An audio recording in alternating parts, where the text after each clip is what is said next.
Humans find out about the world around them through the use of 5 senses.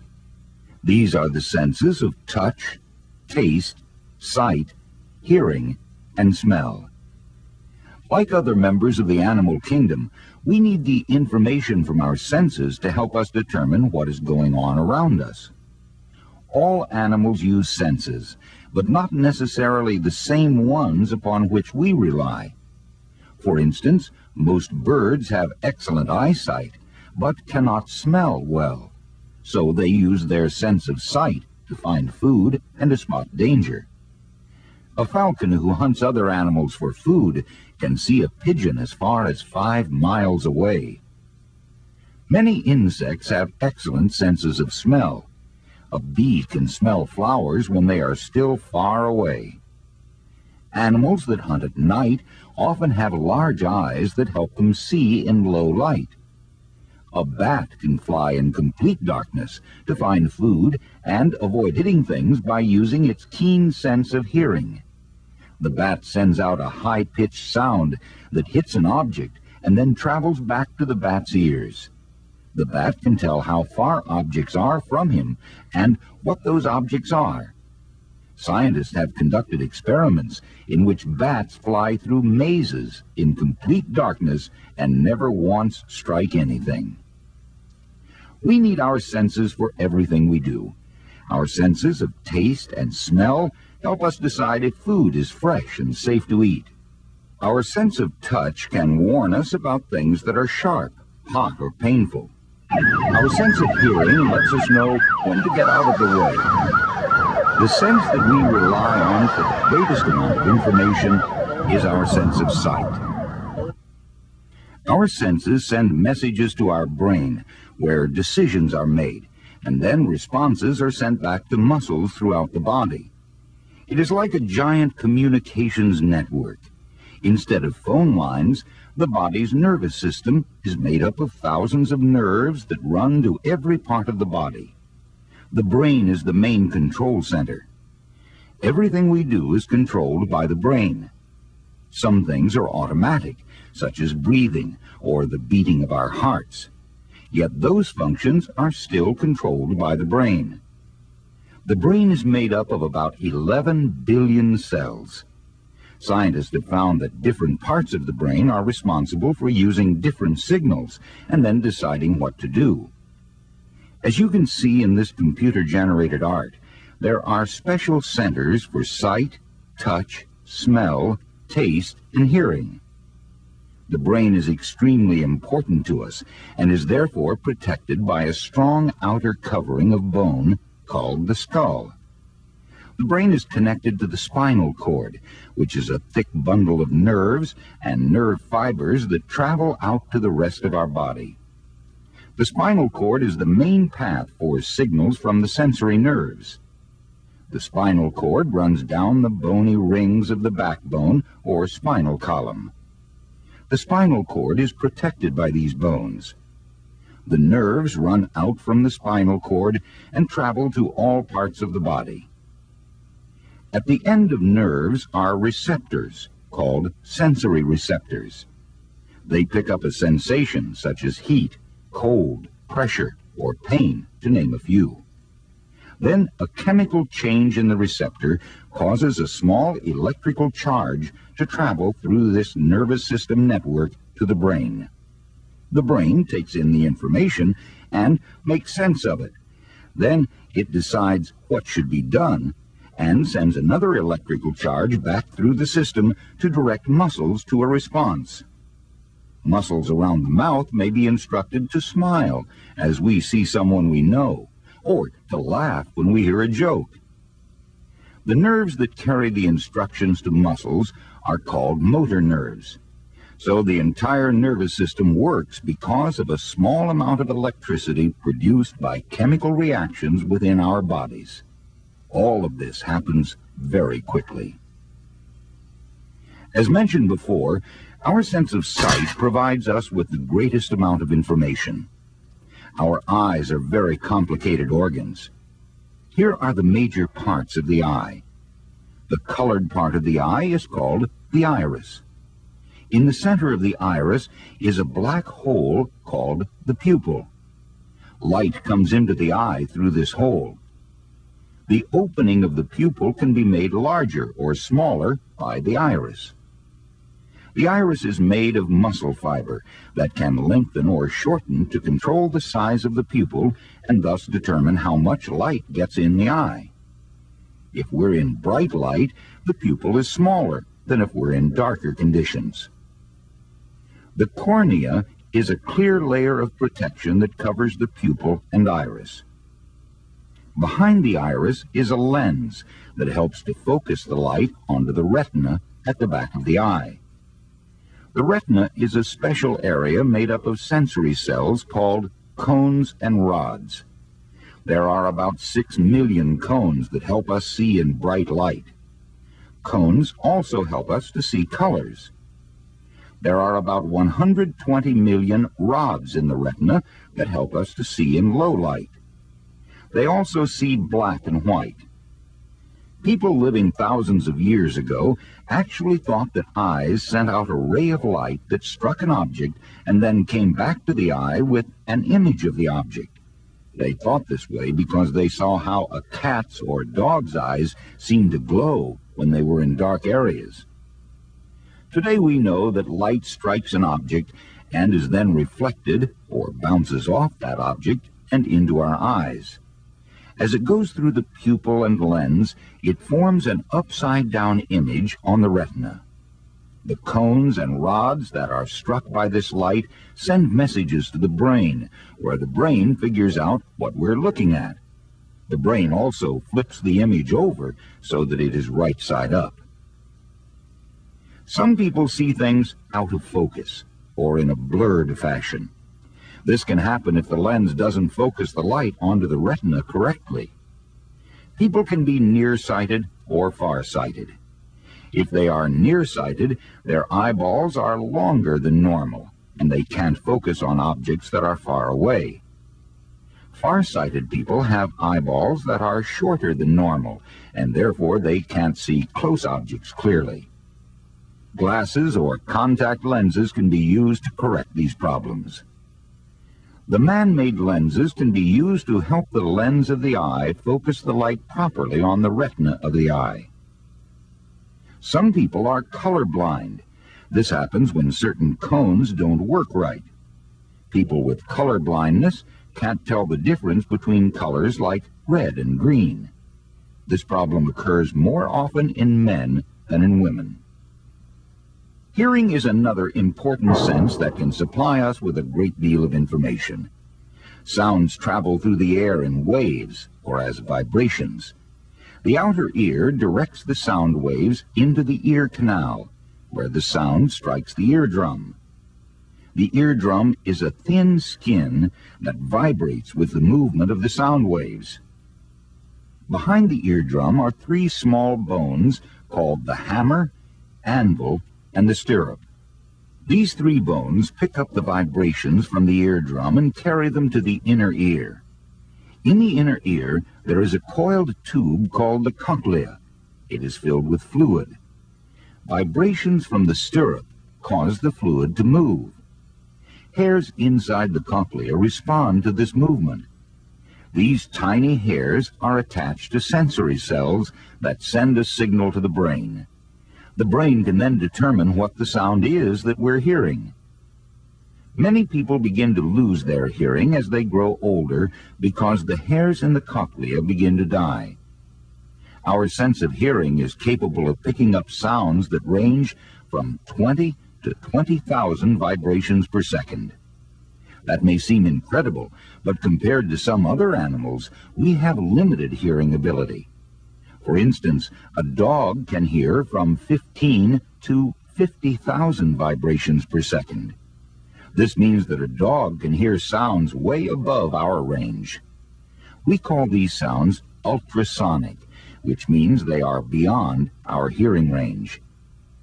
That's why a dog will often act funny if it hears something that we don't hear. Well, it can hear sounds that we can't hear, so its unusual behavior is in response to something that we're not aware of. Bats and dolphins send out ultrasonic sounds that bounce off of things and come back to their ears. They can then tell what is around them, even in complete darkness. The bat can hear sounds from 1,100 to 120,000 vibrations per second. Dolphins can hear sounds from 150 to 150,000 vibrations per second. Our sense of taste is obviously important to our enjoyment of food, but taste is also important in that it can help us decide whether something is bad to eat. Spoiled meat and other foods taste terrible, so we would not eat them and thus avoid sickness or even death. Poisons often taste bitter, which could be a warning not to eat certain plants because of bad taste. Our tongues are covered with little bumps. On these bumps are the taste buds, which are the sensory cells for taste. Adults have about 9,000 taste buds. When we eat something, it is chewed into small pieces that are then mixed with a liquid called saliva. This mixture goes over the tiny hairs of the taste buds, and signals are sent to the brain. There are 4 types of taste buds, and they are found on 4 different parts of the tongue. Bitter tastes are picked up by sensors at the back of the tongue. Sour tastes are sensed on the 2 outer sides of the tongue. Sweetness is detected in the front and center regions, and salty tastes are sensed on the front tip of the tongue. Our sense of smell actually helps us to identify what we're tasting. The senses of taste and smell work together to help identify flavors. That's why when we have colds and our noses are stuffed up, our sense of taste suffers. We can't identify flavors as well, and we probably don't enjoy the food as much. The food would seem to taste differently because our sense of smell isn't helping to identify the flavor. In the nasal cavity of our noses, there are fine hairs that pick up smells. These hairs send signals to the brain. There are about 10,000 different smells or odors in the world. Like the sense of taste, the sense of smell can help us avoid bad food. Food that is not good to eat or that has spoiled smells bad, so we would know not to eat it. Animals rely heavily on their sense of smell for finding each other or for locating food. The sense of touch is also important in some very special ways. The sense of touch can tell us how things feel. Are they smooth or rough, cold or warm, slippery or wet, soft or hard? The skin is made up of many layers. The outer layers are called the epidermis. The cells on the top layers of the epidermis are dead and are constantly falling off. Under the epidermis is the dermis layer. It is here that the touch receptors are found. On some parts of the body, there are as many as 1,000 receptors per square inch. There are different kinds of sensors. Some detect cold, some respond to heat, some feel pressure, and others feel pain. It is the pain sensors that are probably the most important. They can warn us that something is hurting our bodies, and the brain can then decide how to respond. The sense receptors for touch are found everywhere in the body except the brain. You can sense when your stomach hurts, when pain receptors send messages to your brain. Then you can decide what to do to stop the pain. People who are blind rely heavily on the sense of touch. There is even a writing method that uses raised dots. The blind person who knows this system, called Braille, can touch the raised dots and read the message. Maybe you've seen Braille used on elevators or on offices at a business to help people identify where they are. People need their 5 senses for survival and to interact with the world around them. People should do everything they can to protect their senses. That means wearing helmets when biking or rollerblading, and wearing protective goggles when working around saws or when doing science experiments. People who work around noisy equipment should always protect their ears. All of these precautions can help to protect your valuable senses. Don't take them for granted, because it is the senses that help us to work and play in our busy worlds. Here are some questions about the program you've just watched. Write the answers on a sheet of paper or use the viewer's answer sheet, which is supplied with the video program. Question 1. What are the 5 senses?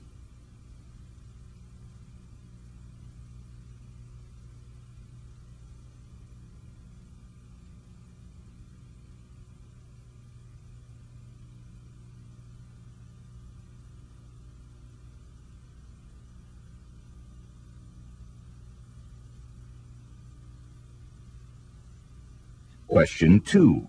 What is the main control center of the body? A. Spinal cord. B. Brain. C. Heart. D. Lungs.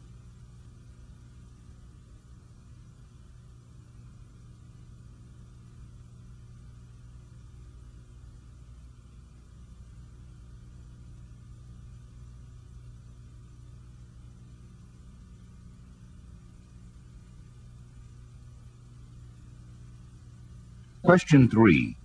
The main path for signals from the sensory nerves to the brain is the A. Spinal cord. B. Brain. C.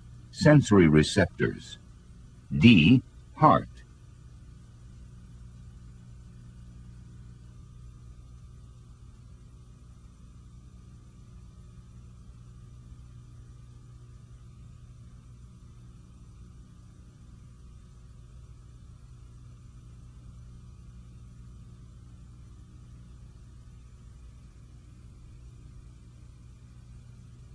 Question 4. Most of the information collected by the sense organs comes to the brain through the sense of A. Smell. B. Touch. C. Sight. D. Sound.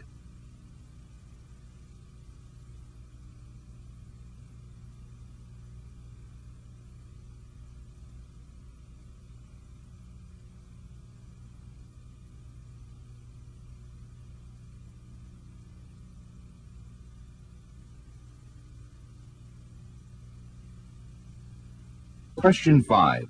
2 senses work together to help us enjoy food. What are they?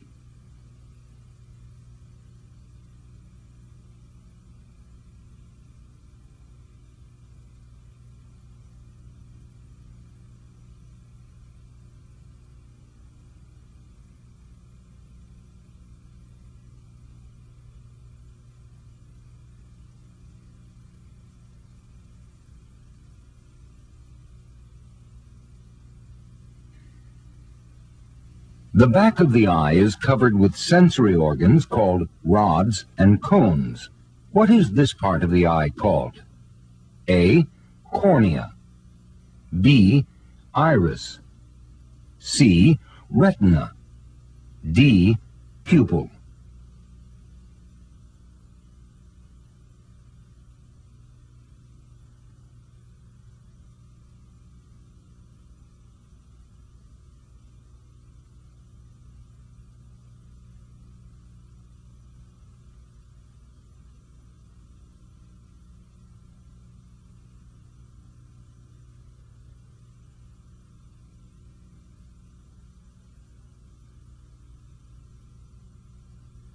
Question 7. What is the range of vibrations per second that humans are capable of hearing? A. 10 to 1,000. B. 20 to 20,000. C. 15 to 50,000. D. 30 to 100,000.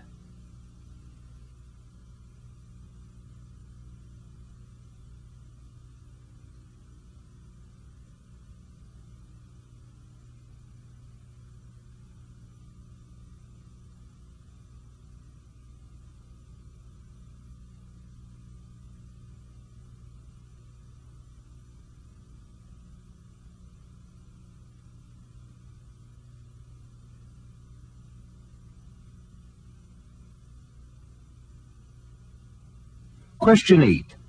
Some sounds are referred to as ultrasonic. What does that mean?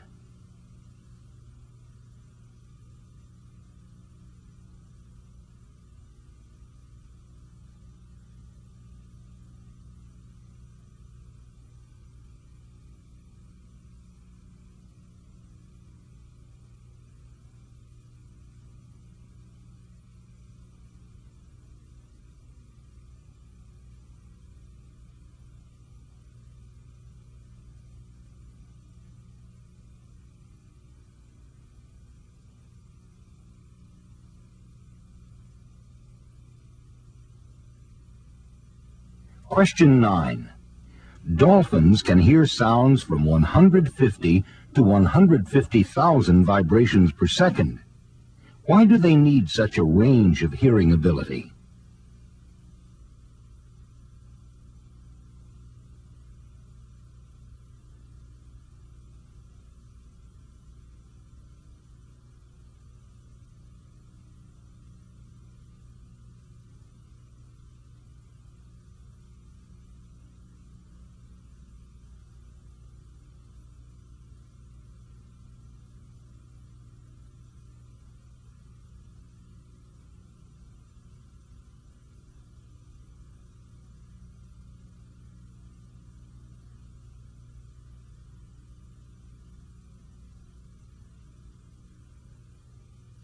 Question 10. What are the 4 types of taste?